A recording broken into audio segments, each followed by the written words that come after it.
All right, Brendan, let's take your first reaction to that one. We had made huge strides over the last couple of weeks, even months. That was a big step backward. We were unorganized on our own set pieces, just inexcusable stuff, unprofessional stuff. Again, I said it a few weeks ago, and I unfortunately have to say it again. There were a few guys that didn't pop. Trust in a player comes from consistency, and we showed a massive lack of consistency tonight. That said, the first 30 minutes, we should have been up 2-0, and we don't bury our chances, and you leave a team around who's on the road, you start to give them belief with every 5 minutes that ticks off the clock. And for us not to have 2 goals 30 minutes in, I can't really describe how that happened. I don't know how we didn't score twice. You've mentioned that lack of consistency. I think the word you used one week was erratic. What do you ascribe that to? That kind of lack of consistency, that erraticness in the team.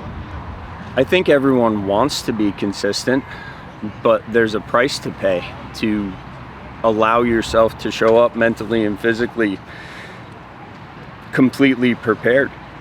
And we had, I would say, 3-4 guys tonight maybe that weren't that, and we brought a few guys in off the bench, and one of them just had almost a negative impact on the game.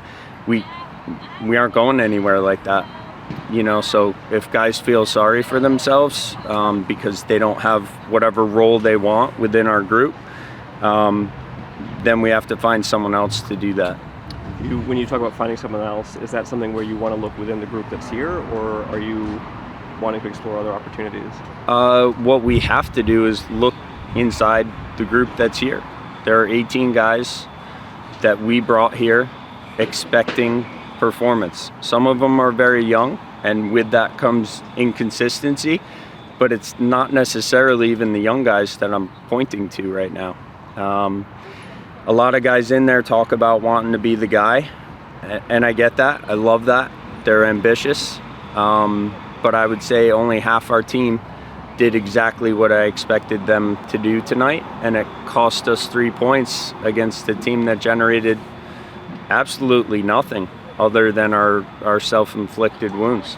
They deserved 0 points, and they got 3. You got to turn this one around real quickly and go to Rhode Island on Saturday. How do you take it when you had a performance like this that is discouraging, dispiriting, whatever word you want to use, and you need to get back at it and try and get 3 points?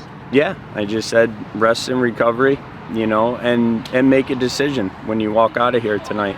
Make a decision. Do you want to get embarrassed on national television? I mean, they're fully rested, and we flew from Detroit back here, played late tonight, and now we have to play at 4 o'clock in the afternoon on Saturday. I said make a decision. It's not about soccer at that point. That's about showing up ready for a fight. Thank you. Thank you. Thanks.